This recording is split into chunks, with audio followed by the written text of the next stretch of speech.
Happy Thursday to you. Happy Thursday to you. Happy Thursday to you. It's Thursday and there's a mosquito in my office. Hey guys, it's April from MamaLovesFood.com and DinnerHero.com. I hope you're well. Sorry we weren't here yesterday. We had internet issues, but they seem to be resolved now. Knock on wood. So we're here. Hi. Say hi when you pop on and let me know that you can see me. I think I'm about to get feedback. Shoot, hold on. Okay, hopefully that didn't cause any feedback. Hi! So, mental health number. Guys, I'm like a 2. I'm not gonna lie. I'm not like especially sad or upset. I'm feeling a little bit I'm feeling a lot unraveled. Good morning. Linda's a 10. High five. I love that. Do you ever feel like you're just kind of losing your grip? I feel like I'm losing my grip a little bit. Not in a good way. I don't know how to explain it without sounding like I'm going, I don't know. I don't think it's a permanent thing. I don't know. I have not been able to sleep in quite a while now, so I think that's really messing with my brain. I don't know. Anyway, hi. So yes, we had internet issues yesterday, which was super annoying. And this morning, there is definitely a mosquito in my camper, and I can't find it. Also annoying. It's chewing up my ankles. It's bit me. I don't know. Hi, Mom. So, I'm going to be cranky today, just FYI, in case you're curious. In case you didn't know what you were getting into. Not super cranky. I'm actually really just not that cranky. I just feel like I'm unraveling a little bit. I don't know how to explain it. Like, I feel like I've lost my grip on my schedule a little bit. And I think so much of this comes back to sleep, right? Like, I just haven't been sleeping well. But what was I gonna say? See, stuff like this. Yeah, I've been hitting the snooze button this week, which I never, ever do. It's very unlike me. I'm not a snooze person. 3 days this week I've hit it. Good morning, Kara. I feel like I'm scrambling to get dinner done at the last second every night, which is fine. Like, I am in a camper, Lynette. Yeah, we have a camper in our backyard that I use as my office. What was I gonna say? See, I keep losing my train of thought. Oh, yeah, so I'm like really scrambling to get dinner ready, which again is fine. I mean, I wrote a whole book on how to not plan dinner, so it's not like I can't do it. I can. I just make my dinner hero recipes, which are great and the family likes them, but I don't know. Not that I've ever been a meal planner, because I'm not a meal planner, but I feel like I'm not even thinking about it until the last second. Does that make sense? Like, typically I would start thinking about dinner basically as soon as I came in from work. Or, you know, a lot of times I'll come in early and work on the couch while the kids do their schoolwork. So when I finish up working, I should say, not necessarily when I come into the house. And now I feel like the kids are saying, "Hey Mom, it's 6:30, what's for dinner?" And I'm like, oh, I gotta do that, don't I? And again, like I said, it's fine. I wrote a whole book on how to not plan your dinner, so I can do that. And I do that, and we have dinner on the table, but it's just, I don't know where my head's at. It's not working right. I know also part of it is it has been raining here for weeks on end, you guys. Like, I don't know that we've had 2 days without massive storms in a row in a month. So I think like the lack of being able to just be outside and I don't know.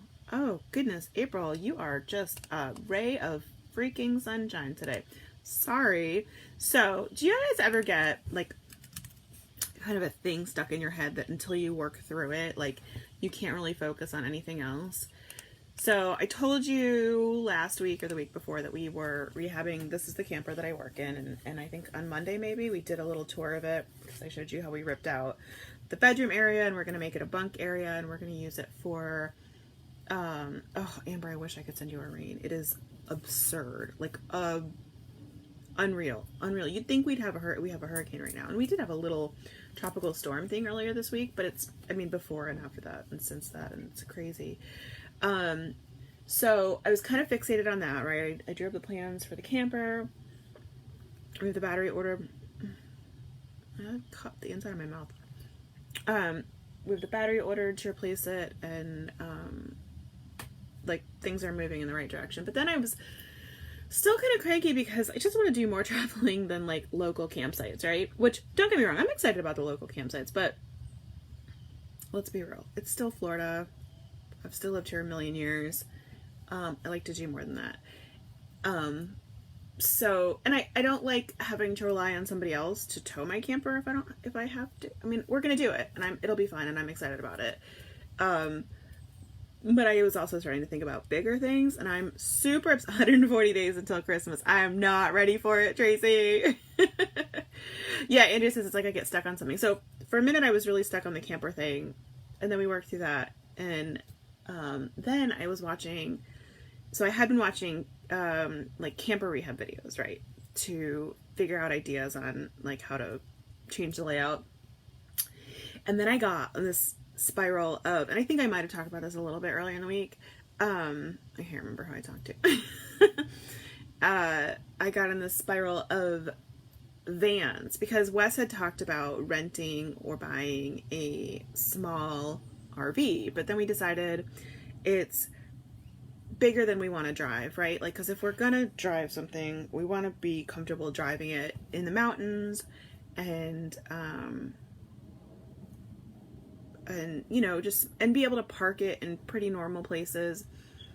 So a camper really wasn't what we were going for. And then the other thing is we want to be able to like drive it around town, right? Because the big thing with a camper is that once you kind of set it up at the campsite, you're done, right? Like, you're not going to get in it and drive to go get, you know, groceries or another hiking site or something. I mean, you can, but it's a lot of work. So then I fell down this rabbit hole of camper vans.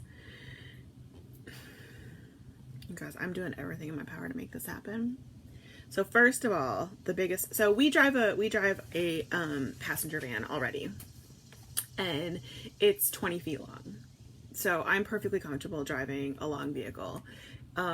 So I was researching, and for bigger families that do vans, and I have not found anyone bigger than I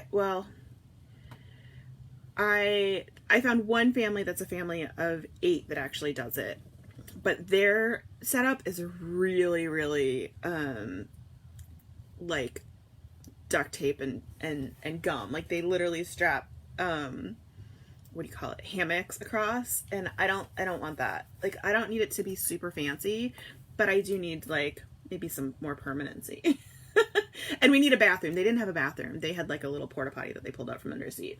I need a bathroom. So I was looking at vans, and they're super, this is a pipe dream, right? But so the Mercedes Sprinter, which is just, Mercedes bought the Sprinter van, which I think used to be owned by Dodge maybe, has I think it's called the 1700, and it's 24 feet. And I've seen people where they can get like 5 in comfortably. So I, yesterday, could not get it out of my head. You guys, I'm telling you, it was stuck. It was stuck in my head. So I found online, this is the plan, right? Oh, I don't know if you can see it, but it's got, so this is, it just, they let you print out like the interior, so you know that you're like not covering important things. And it's like, here's the passenger seats, and they don't come swivel, but you can get them swivel. So they show that and where they start so that you don't, you know, impede on them. And then you guys are going to think I'm crazy, but you can buy, look at this. So we need to be able to drive 7 people safely. And a lot of people will just put like a bench seat in and then put some buckles.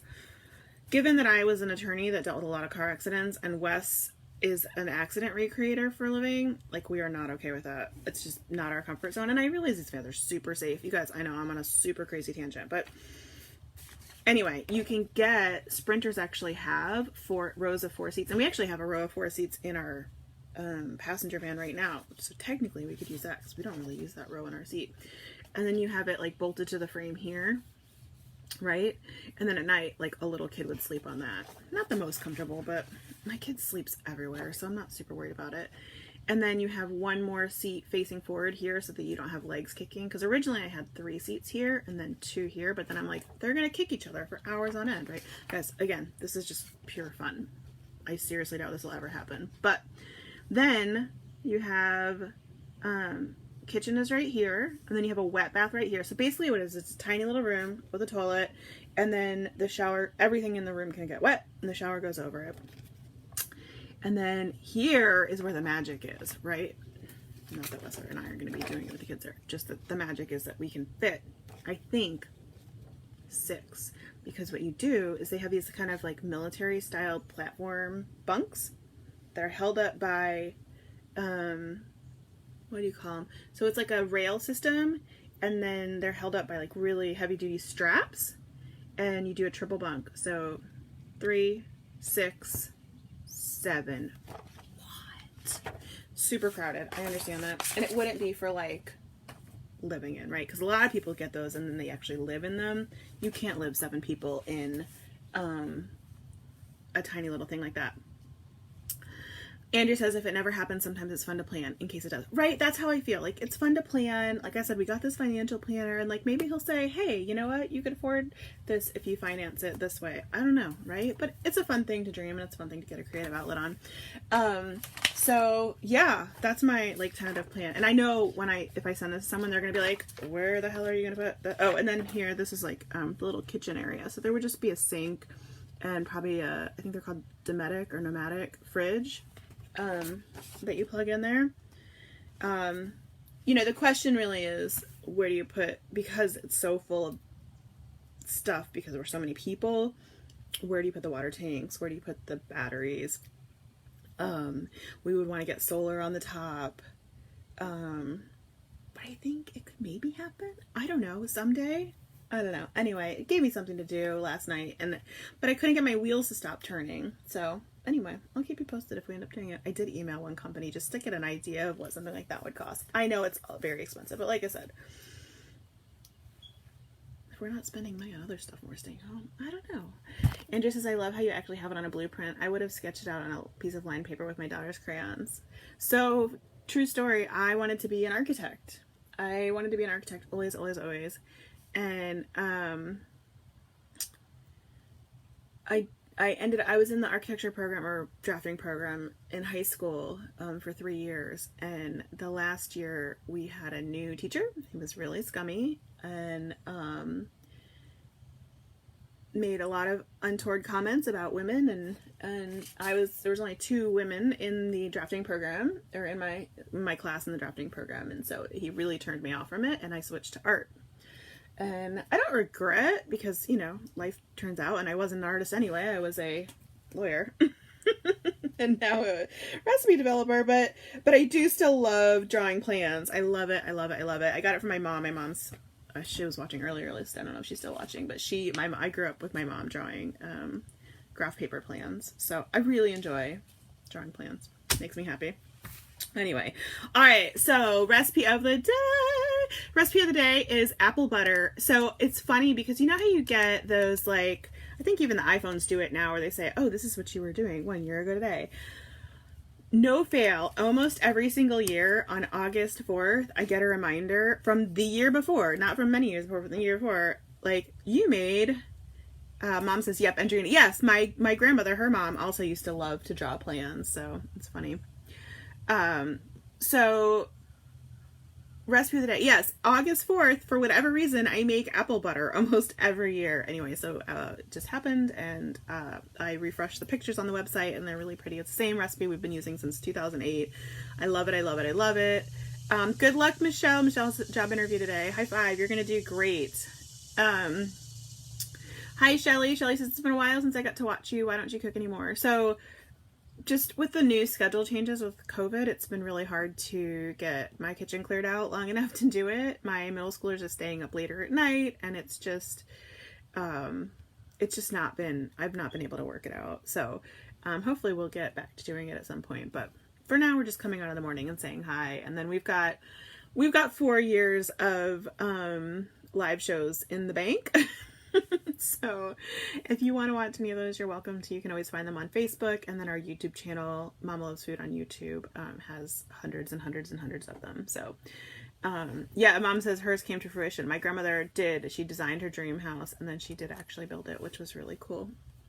So that is our recipe of the day, apple butter. Okay, and then I always get, every time I wear this sweater, it is the softest sweater in the world. It's light, it's stretchy. I love it, I love it, I love it, I love it, I love it. I have worn this and washed this easily 100 times, and it looks exactly how it looks the day I bought it. I can't say enough amazing good things about this sweater. I got it from Amazon because, you know, Amazon is great. And so I always get asked for the link when I wear this. So the link to my cardigan is here, and Josie actually likes to steal it from me all the time because it's so stretchy. So, I mean, it's way too big on her, but it's her favorite. So every time I come out in the morning and I'm wearing this, she's like, Mom, why are you wearing my sweater? And then we talk a lot about V-necks. I'm a V-neck, fanatic, and I usually just buy the really cheap, you know, $5-7 V-necks at Walmart, but I didn't see any online recently, and you know how they eventually get holes in them and wear out. So I ordered these just super basic V-necks on Amazon. I bought a few different colors. I really like them. Size up one size, I would say. Otherwise they're very fitted, which maybe you like, but they are very fitted. So if you don't like them very fitted, size up one. This is sized up one, and it fits perfectly. I'm really happy with it. So yeah, and I think they were like $5. Perfect. What? Oh my gosh, we have some this or that's today. This or that's today. Would you rather, this or that, would you rather be a vampire or a werewolf? So my initial thought on this, caught in my mouth, it's driving me crazy. My initial thought on this is the vain part of myself, right? And I'm like, I want to be a vampire because vampires are beautiful. They sparkle. They've got flawless alabaster skin, right? But then I was thinking, realistically, do I want to be a vampire? Because, like, you survive by blood. Ugh. You have to drink it regularly. Ugh. You can only go out at night. And it, like, affects you on a daily basis, right? Whereas werewolves, yeah, they're hairy, which I don't love, but I feel like they typically have, I mean, they're pretty just normal people, right? When they're not hairy, or are they more hairy? I don't know, but like there's waxing and stuff, right? But the big clincher for me is that you're only affected like once a month, right? During the full moon. So for practical purposes, I'm going with werewolf. Now, that might change if you tell me, I don't know what a werewolf's lifespan is, right? Because aren't vampires basically immortal? Andrew says maybe you could still shave if you're a werewolf. So, like, if a werewolf has like a normal human lifespan and a vampire has like a really crazy long lifespan, then I might go vampire. Might be worth it. Those are my thoughts. Okay. Would you rather watch a comedy movie or a horror movie? My husband, Wesley, love of my life, is a horror movie junkie. He subscribes to all these, like, okay, can we talk about the fact that there are 11 billion streaming services now? But there are a few streaming services that are just for B-rated horror movies. It's like all really, really, really bad, awful horror movies. And it's like his favorite thing in the world. He subscribes to 2 or 3 of them, I think. Maybe just 1 now. 2 or 3 of them over the course of time. Yeah, loves them. I do not enjoy them at all. I'm comedy, 100% all the way. Make me laugh, please. I don't want to be scared. Ever. Ever. Like, life is scary. Why do I want to be scared more? I say that, but then I really like dystopian stuff. So, that's kind of scary, just in a different way. I don't like jump scares. Yeah. And I loved Stephen King, although I can't really watch Stephen King anymore. I never really liked watching Stephen King, so I shouldn't say that. I used to love reading Stephen King. I mean, even now, like, I can't get through his books anymore because they just freak me out too much. But I used to love him. I read through everything he had written in the 90s. I haven't caught up, though. All right. Would you rather eat breakfast food or dinner food? I'm going dinner food. I love dinner food. I do. I like breakfast food every now and again. But I don't even eat breakfast food every day. I eat dinner food every day, sometimes 2 or 3 times a day. Andrew says, I love reading psychological thrillers though, right? Like I said, I don't like to be scared because life is scary enough, but then I realized that's a stupid answer because I really enjoy like true crime, which is scary, and that's like real life scary, and I really enjoy dystopian stuff, which is scary. So I just don't, like I said, I just don't like jump scares. Like, don't jump out of a corner. And my kids know this about me. Like, you will get punched, not because I'm like getting back at you or spanking you kind of thing, but if you jump out of a corner at me, like my reflex is to punch you in the face, and I will do that, and I will not feel bad about it, because you should not be doing that to somebody. I read that, this is funny because I like Ellen, as far, I mean, I don't know Ellen, right? We're talking about Ellen, like Ellen DeGeneres. I don't know her, but I enjoy her show. Her comedy's good. But I recently read something about her that made me not like her nearly as much as I did. She likes to scare people. She likes to jump scare people. And apparently she doesn't care if you hate that. She'll do it anyway because she thinks it's hilarious. And I have to be honest with you, that bothers me a lot. Like, I'm not okay with that. Sorry, Ellen. Not a fan of jump scares. I don't think it's cool to do that to people, especially if you've been told they don't like it. My kids, on the other hand, love it. They think it's hilarious, so I will scare them. But only because they love it. I don't know. Would you rather go to Alaska or Hawaii? So, I've been to Alaska, actually many times, and I've never been to Hawaii, and I would still choose Alaska. I love Alaska. It's beautiful. It's cold, which I love. It's got mountains, and it's just really, really, really, really beautiful. And I'm not saying Hawaii isn't beautiful, but Hawaii is a volcano in the middle of nowhere, and that terrifies me, and I don't really ever want to go there. I mean, look, if somebody offered me a free trip, I might go, but I still might hesitate, because it's an active volcano in the middle of nowhere. Like, I'm not special enough to get off that island first if something happens. So, those are my thoughts. Anyway, guys, you're amazing. I love you. You know what I would love? I would love if you bought my book. I have a book. It's called Dinner Hero. You can get it at dinnerhero.com. It will make your dinner life so much easier. It'll make you the dinner hero of your family. It's available as a printed book or an ebook, or you can get the bundle and save some money. I love you guys. I will see you tomorrow. Have a wonderful day. Mwah.